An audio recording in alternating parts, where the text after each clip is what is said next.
Pernah nggak kamu ngerasain mual atau pusing setelah gempa terjadi? Padahal tanah di sekitarmu udah benar-benar berhenti dari goncangan. Kalau kamu pernah ngalaminnya, kamu nggak sendirian, karena sebagian besar orang pernah mengalaminya. Tapi apa yang sebenarnya terjadi pada tubuh kita? Penyebab utamanya adalah di dalam telinga kita. Untuk menjaga keseimbangan manusia, otak mengandalkan cairan bernama endolimfa di dalam organ telinga dalam. Saat gempa terjadi, cairan ini dikocok secara acak. Masalahnya, begitu guncangan tanah berhenti, cairan ini tidak langsung diam. Seperti kita mengocok air dalam botol, ketika kita berhenti, air tidak serta-merta berhenti. Cairan ini masih bergejolak beberapa saat, mengirim sinyal ke otak seolah-olah kamu masih berada di atas ayunan. Disinilah terjadi konflik sensorik. Mata melihat dinding sudah diam, kaki merasakan lantai sudah stabil, tapi telinga kamu bilang, kita masih bergerak. Kombinasi sinyal yang bertabrakan ini bikin otak bingung, dan uniknya, secara evolusioner, saat otak manusia mengalami konflik sensorik hebat seperti ini, otak mengira tubuh kita sedang keracunan. Reaksi refleks otomatis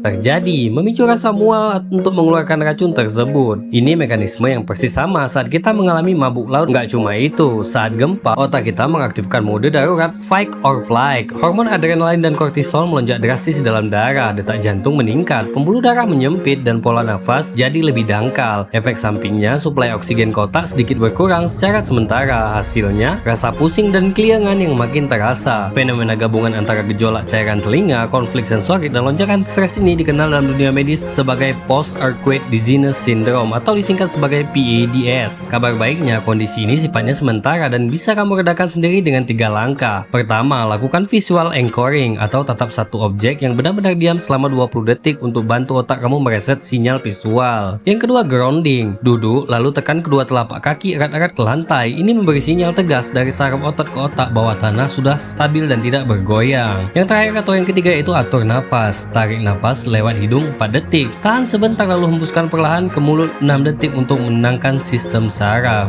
Jadi ada banyak efek samping ketika gempa bumi terjadi, salah satunya kepala puyeng atau merasa mual. Kalau kamu nanti merasa melayang atau mual pasca gempa bumi terjadi, ingat itu bukan berarti kamu panik berlebihan, melainkan reaksi biologis tubuh yang sedang berusaha beradaptasi kembali. Saya Pere Cabi, terima kasih.